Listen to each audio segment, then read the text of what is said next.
and imagine how great it will feel knowing that so many of your responsibilities are done and you can really just enjoy your time home with your baby. Hello, and welcome back to the Blissful Mompreneur podcast. I'm your host, Christina Hall, and I am so grateful you are here today. I am on a mission to help mompreneurs or female entrepreneurs who hope to be moms in the future systemize and scale their businesses to beat overwhelm and reclaim their time. Join me each week as I dive into actionable strategies and inspiring stories to support you on your journey to entrepreneurial success and work-life balance. This is part 5 of a multi-part series all about baby-proofing your small business. If you are joining me for the first time, go back and listen to episodes 17 through 20. In these episodes, we cover how to determine the length of your maternity leave, how to create a financial plan, how to create a maternity leave plan, and how to delegate tasks. Today, we're discussing how to batch tasks and projects ahead of time so you can take a well-deserved maternity leave. When I was pregnant with my daughter, I learned firsthand how important it is to prepare in advance. Batching tasks not only helped me keep my business running smoothly, but also gave me the peace of mind I needed to fully enjoy my time with my newborn. Taking a maternity leave is a significant and joyous event, but it can also bring a lot of stress and anxiety, especially if you're a business owner. Batching tasks ahead of time ensures your business continues to operate seamlessly, reduces your stress, and allows you to focus on your newborn. Plus, it makes a transition back to work so much smoother. If you've been following along throughout this series, then you should already have a list of the things you would like to batch before your maternity leave. Sometimes when I sit down to batch work, I can find it overwhelming. So I like to come up with a system so that I'm following steps rather than trying to tackle the entire project. I personally like to create my own SOPs, aka standard operating procedures, so that it not only helps me in the moment, but I can utilize it again in the future. You can use the same format that we used in the last episode when creating SOPs for delegation. Give it a title, write the intention, write out the steps, and finish with the keys to success. Now, let's apply this to something you may batch. Let's take content creation, for example. This may include blog posts, videos, podcasts, social media posts, etc. Give it a clear title such as blog content, podcast creation, etc. Write your intention.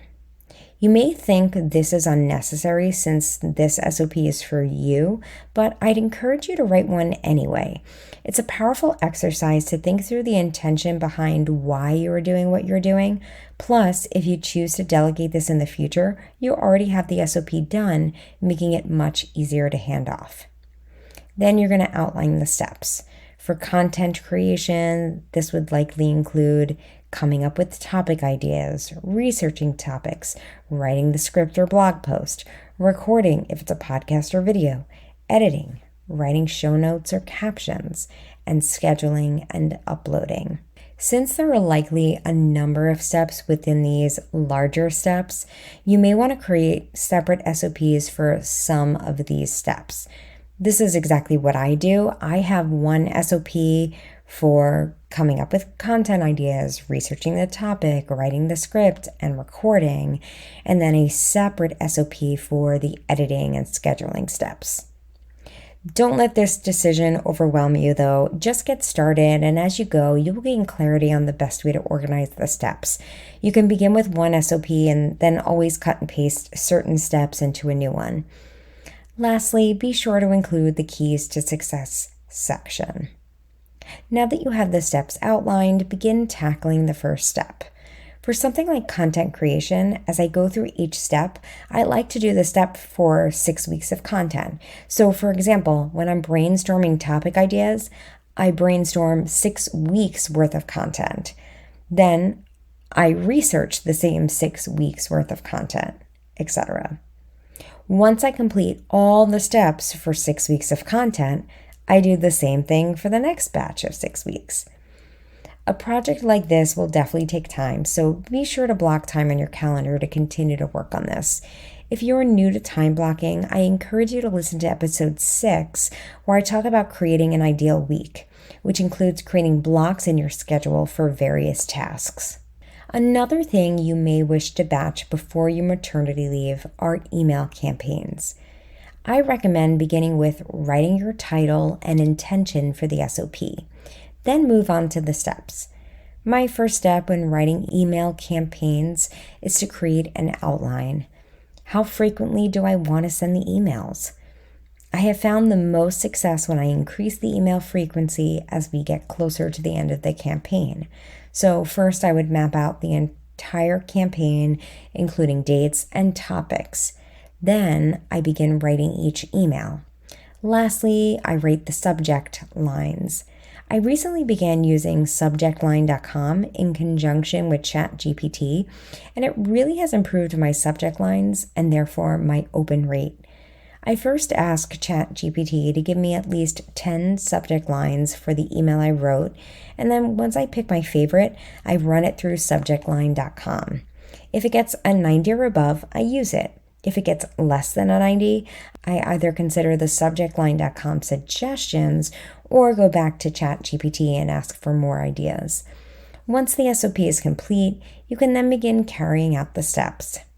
Now, another thing that you may want to consider batching before your maternity leave would be customer service communication. Now, I do think it's important to have team members handle the responsibility of responding to customers, but what you can do is write text, email, and phone scripts for the most common questions and concerns and share them with the team member responsible for communication. This will make their job easier and give you some comfort knowing that they will likely answer in the way that you like.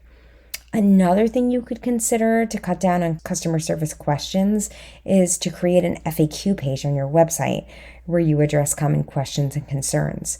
Both your clients and team members could refer to the FAQ page for clarity.